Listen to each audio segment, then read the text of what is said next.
Kaip sakoma, tarp žvejų gerų vietų, kur labai kimba, nieks neišduoda. Bet šiuo atveju reikia pasidalinti geromis vietomis, tai grįžtu ten pat, kur buvau, baldų turgus. Truputėlį reikia daugiau apgalvoti, kad viską sutalpinti ir būtų truputėlį toks transformatiškesnis tas mano baldų išdėstymas. Tai pasižiūrėsim, pasakysiu ir parodysiu, apie ką galvoju ir ką kalbu. Stipriausi Lietuvoje.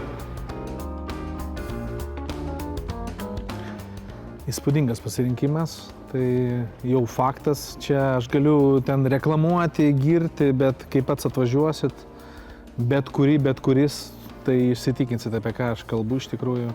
Turiu vieną idėją, kas liečia patalpos kažkaip išnaudojimui praktiškiau.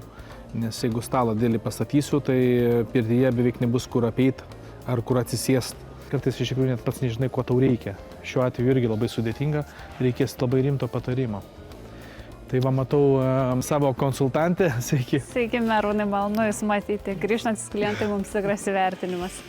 Turiu pirties plotą, kuriame nežinau, ko iš tikrųjų reikia, kas liečia su stalu. Stalo tema man dabar labai aktuali yra, nes kartais būna daug žmonių, kartais būna mažai žmonių. Tiesiog man reikia stalo, rodykit, ką turit. Stalų mes tikrai turime, kviečiu apsižvalgyti, manau rasime tinkamą sprendimą. Pirmiausia, renkantį stalą turėtumėte įvertinti patalpą, kurioje stovės jos erdvę.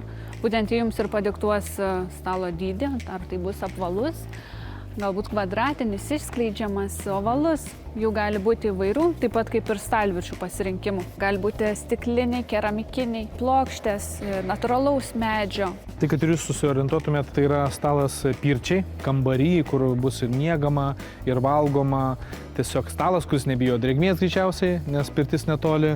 Tada, kad būtų praktiškas ir taip nesiriebaluotų gal labai. Ir dar viena bėda didelė, tai kad aš be interjeristės visą tą darau ir pats turiu nuspręsti, koks tas stalas turi būti, dėl to labai sudėtinga. Tai vienu momentu reikia, kad jis būtų didesnis, kitų momentų, kad būtų mažesnis. Be abejonės turėtumėte rinktis išskleidžiamą stalą ir tikriausiai siūlyčiau keramikinių paviršių, nes būtent jis yra atspariausias drėgmei, kaip ir minėjote, kad reikalingas pirties patalpai, jį neįsigeria kvapai, jis yra itin lengvos priežiūros. Tad kviečiu pasižiūrėti, ką iš šių skleidžiamų stalų mes galime pasiūlyti. Tai čia turbūt tas, apie kurį kalbat, keramikinis, ne? Taip, būtent šis stalas yra keramikos stalviršių. O jeigu dar pagalvotume apie aukštį, ar yra tokių stalų, kuris, čia susimontuoja, viską suprantu, susikiša, įsideda, tas plokštė, ne? O aukštis? Ar yra tokių, kur aukštis reguliuojasi? Manau, jūs turite menyje stalus transformerius. Ką tokius? Stalai transformeriai. Jie gali būti transformuojami iš pažiūros paprasto kavos staliuko į pilnavertį valgomąjį stalą. Tai būtent tai, ko jūs ir ieškote, kviečiu. Tai čia ne iš filmuko transformeriai vaikam, ne?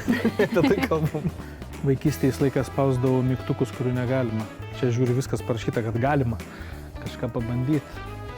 Aha, čia toks seifinis stalas, truputį gal per mažas. Mano atveju tai reikėtų truputį kitokio stalo. Siūlyčiau atkreipti dėmesį į šį stalą transformerį. Būtent tai, ko ir ieškote. Kaip jis veikia? Stalas turi pneumatinį mechanizmą. Po stalu esančią rankeną tiesiog reikia palenkti, jisai kyla. Aukštis fiksuojasi bet kurioje padėtyje. Tada užfiksuojame norimą aukštį. Padėsiu. Įsiskleidžia. Viduje rasite lentas, jas ištraukus.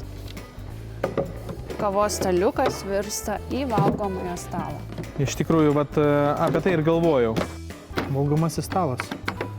O ten dar žiūrėk ir kitokių dar atspalvių yra, ne? Taip, turime sandėlyje įvairių spalvų. O jeigu su kėde, čia tilpsimės, viskas puikiai. Jeigu pusę karvės neguldyt ant stalo, tai kaip ir visiems vietos užtenka. Liuks, tai nėra čia ką daugiau ir galvot. Viskas, imam šitą. Ir aš jaučiu, kad mes, brangioji, ne paskutinį kartą matomės. Malonu, lauksime jūsų sugrįžtant. Iki greito.